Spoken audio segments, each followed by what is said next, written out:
Sabrina, do you have like a smoke bomb phrase or tactic for stuff like that?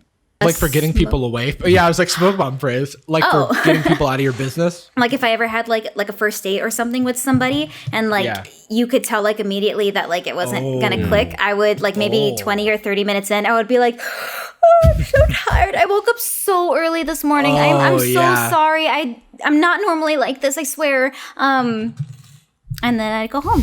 It's great. Yo, that is very real. Jordan, have you had this experience? Because I certainly have.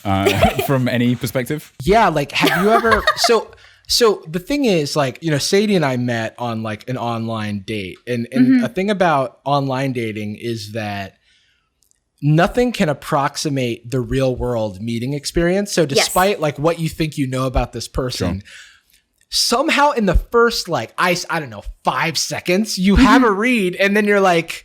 okay, well now, it's like I'm stuck here for at least 20 minutes because like, or an hour maybe, depending on the activity. Hopefully there's something that can like keep your attention, but I don't know. And so I've definitely been in that situation before where I'm like, all right, well, how do I weasel my way out of this one? I actually use a smoke bomb. I just go scatter and then I like throw the smoke bomb down and then everybody like gets out of the way.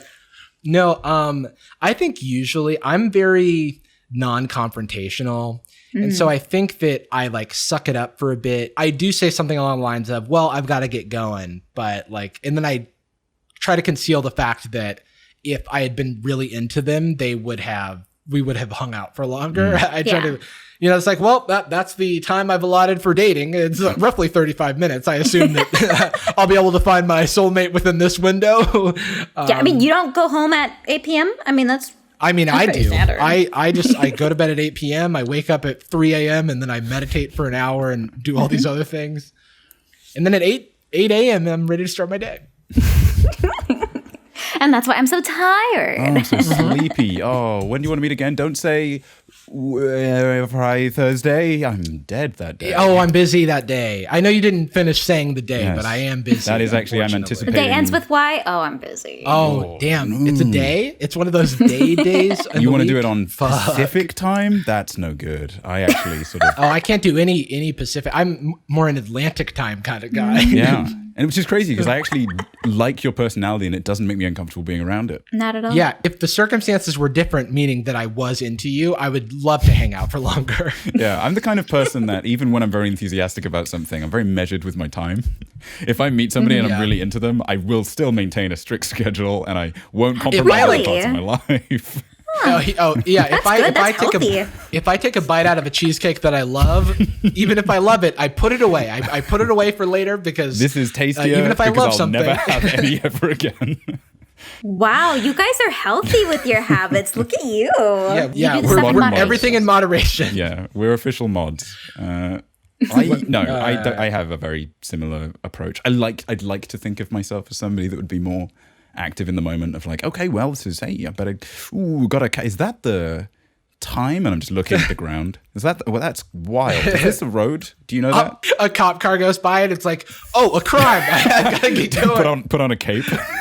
Without that Iron Man mask. Do you guys know anyone who would like go to the bathroom, let's say during a date, and then just completely leave? Because I have heard of that happening, and that's like, that's a scarring situation. I've never. That sounds more mean. I know somebody that's done it. It does sound more mean, but I think that for people who really can't deal, it's probably a way of like sort of noping out of the situation in a self-protective way. And plus, like, I don't know, like, one time Sadie told me she went on a date where a guy, and I'm like, why didn't you just leave without saying anything? The guy was like, they like met up, and then after they were talking for a while, he revealed that he actually knew who she was best friends with one of her like exes, and like had been like watching her from afar or some shit. Oh, that's creepy. And I was like, that's some serial killer stuff. Like, I would have immediately been like, oh, is it? And so she noped out? No, I think she like stuck around for a bit. This is like when we had first started dating, and she called me after. So this is like we'd gone on like 2 dates or whatever. She called me after we talked for like 3 hours about how much of a creepazoid that guy was. I would say that more often than not, it's weird men. Like I feel like men are pretty weird on dates. I've had like pretty I've had no weird dating situations that are like that extreme. Even though I'm like meeting random people off the internet, you know what I mean? One time, okay, that's good. I'm sorry, I'm rambling. I'm talking. No, I love these. Keep going. But one time I did go to. There's this girl, like we like matched on an app. I had a plan to like go to this like jazz bar, because I thought it'd be cool, like listen to live music. Biscuits and Blues. Yeah, it seemed like a cool thing. And then like we meet up, and then like, I don't know, somewhere in the middle of the date, I find out that like, it's not like a situation where they weren't into me. It was a situation where they were like just networking. They were like, oh, I just want to network. And I was like, what? Like, I was like, add me on LinkedIn first. like let's start there. I feel a little bit misled here, because this is not a typical like networking event. Yeah. It's the minimum number of people. Wait, and so like she knew who you were? I think so. This was back in my like tech days. Yeah. So, and so she went on this like diatribe about how it's great because she just like meets up with people and is able to like learn stuff from them and then like leave and doesn't have. And it's like, but if you would, I would have happily met with you if you would let me know that was the intention beforehand. Like but clearly she does this often. So yeah. And I was like, but seems on to the be working dating out apps, pretty well. typically like, yeah, I'm like, hey, do you know that the dating apps are like meant for dating? Cause like, I feel like if you're planning on using the app for something other than its intended purpose, you owe it to the person that you're meeting up with to like set the expectation. So I kind of just like, I kind of played it off. What was the? But I was a little bit like the strat. It's weird. Was it just no follow-up convo? Did you send a follow-up email? Did you book something on GCal? What was the move? I mean, I just like immediately after just like left. You didn't even reply to the doodle. To be heard from again. Damn, he didn't touch base. I didn't touch base. Oh, she should have said action items at the end of the day. I didn't see what time worked for her. Yeah, no. In these strange and unusual times. Yeah, I didn't ping her later or Can we take this date set up offline? a chat or anything like that. No circling back. There's no circling back to speak of. If me and Jarvis That's keep making these hilarious. references, we're gonna get nosebleeds. It's a PTSD from the old days. I did the kind of like stupid and dangerous thing when I started dating Gus, because we met like through Twitter, and he lived in Wisconsin and I lived in Portland, Oregon at the time, and we both realized that we were going to be in Los Angeles for like a small window. Barely were talking for like a week, and we just decided to meet up in LA where neither of us had homes for like a weekend, and I probably could have gotten murdered if he was a murderer. It's a real. You can't like get tired and nope out of that. One of the nicest things you can say about scary. Gus is honestly, he's like not a murderer at all. Yeah, One of the least murdery people I know. If he was a murderer, he may have committed murder. Who's to say? At the very least, he's very efficient, and we have to give him that. I feel like I've done risky stuff like that too, but the thing is, like, being a guy, it's different, you know? Like, I feel like there are a lot fewer risks just because of the like typical physical characteristics, but I would do some shit like that, so I'm proud of you. But also, yes, like you're a good judge of character, you know. I think it's okay. But you've got to really like do your research or whatever. I think it's easy. Make sure that you're not setting yourself and putting yourself into a compromising situation. It's very easy in like me and Jarvis's case, at least, to become complacent about how little risk a date is. Like the biggest sacrifice could be an embarrassing experience, a loss of your time, and, you know, maybe even a funny story comes out of that. The threat level is very low. So sometimes when I think about like worst date scenarios and what strategies do I have in place, I realize that there's like DEFCON levels I don't even prepare for. I do like, what do I do if it's awkward? And what do I do if I'm having a good time, but I'm too tired? And that's it. And then I don't think about it anymore critically. You guys, what do you do if she tries to take you to a secondary location immediately? Like you meet up and she's like, hey, hop in my car, let's go. Oh, shit. But like to a second like date location, like do John you go? And I'm Mulaney- not talking about her house. I'm talking about John like Mulaney another told me place. never to go to a secondary location. Yo, but Thank you. wait, because like, where are we going? Well, you don't know. It's a surprise. Oh, cool. Oh yeah, Hell that's. Am I right? Oh my God, you guys are gonna get murdered. Oh shit, Dude, I feel like it would be so easy to murder dudes on dating apps. Like dudes are so thirsty. All you have to do is be like let's go to a secondary location. And then they're like, yeah, they're probably thinking with their dicks. Wait, actually, the secondary location in particular is this big pile of leaves in the woods.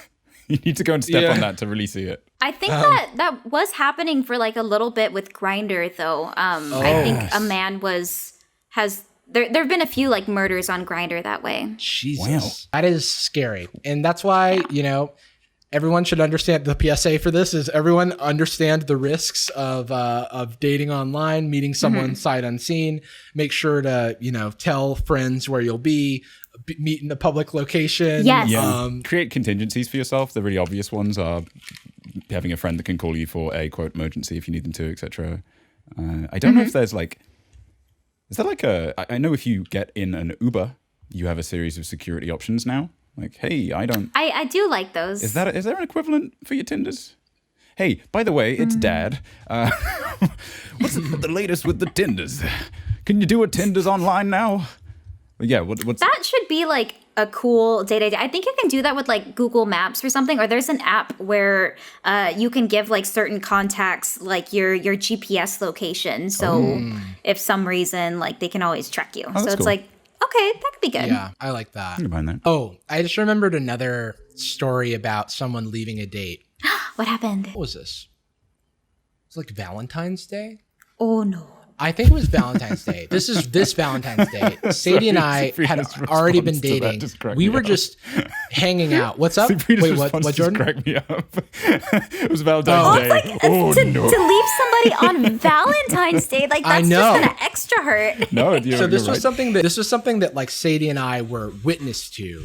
But we were also involved. So we were hanging out before that because we had like Valentine's Day plans. But then afterward, we met up with Sadie's friend at this bar. And Sadie's friend had another friend there who was meeting a guy on a date at this this bar down the street from me. And so we were all kind of like, I guess it was going to be like a friend date thing. Like she was like, come hang out with me and my friends. Even though it's our first date. So I understand that that's kind of a weird scenario. So then the guy arrives, he introduces himself to all of us, sits down, him and the girl have basically no correspondence and are like looking in opposite directions like the entire time. They like, I think she tries to talk and then he tries to talk and then it like just doesn't work. He's clearly uncomfortable. And then she is like, and I'm going to tell you this as I experienced it. She got really sick and was like, I've got to go. And so she like left, we hugged goodbye and stuff. And then like 10 minutes later, she came back and I realized she wasn't sick. She just faked that entire thing to get rid of the dude. And I was like, holy shit. Honestly? Hell yeah. I know, that's the move. I've done that. No, it's a good move. But it was funny because I wasn't in the loop. So I was bamboozled as well. I was like, oh, it's a shame that she got sick. She just started that date. And you don't get it at any point. I thought you were sick. Wow, you got cured so fast. Do you want me to call your date back over? Steven. Actually, the best thing that can happen on a date, in my opinion, is for your date to be going well and for you to be near somebody else's obvious first date. Oh, yeah. Because seeing somebody else's terrible first date really, it like vindicates you as a first dater. You're like, I knew I was doing a good job. I know this is going well. Let me give you my impersonation of, I can give you a very specific one actually. When my friend Evan had his birthday party near the end of last year, we went to Highland Park Bowl in LA. Great place, historic spot. Fun. And for some reason, every now and then, they will just do a burlesque show that every hour on the hour, somebody will come out and strip and dance right in the middle of the two main bars. Thing is, I don't think the very cute Tinder couple right next to the dance floor knew that was going to be happening that night when they sat down in a fully crowded bar where there were no other seats. And the number of times I would look over to this dude who seemed so sweet and so incredibly uncomfortable, they would come out on stage and I'm going to say a word, I'll just give you the energy. She's here. I mean, I don't know who likes this. It's not for me. I mean, no, actually, no, I really respect the art of it. I actually really like the art of it. And text work is actually work. So, but no, what is that? Is that over there in the other direction? that gives me that is my lifeblood. Schadenfreude through other people's pain. I think that it's really fun when you can share that experience with the person you're on a date with, because when you as a couple can like start talking shit about other people that you're watching, it's great. That's the dream. That's love. Gucci girl, how you doing? How you moving, girl? Moving, girl. How's your day looking? That future girl, yeah, we on now. Take my money, go away, all you want it. Girl, too rich for me.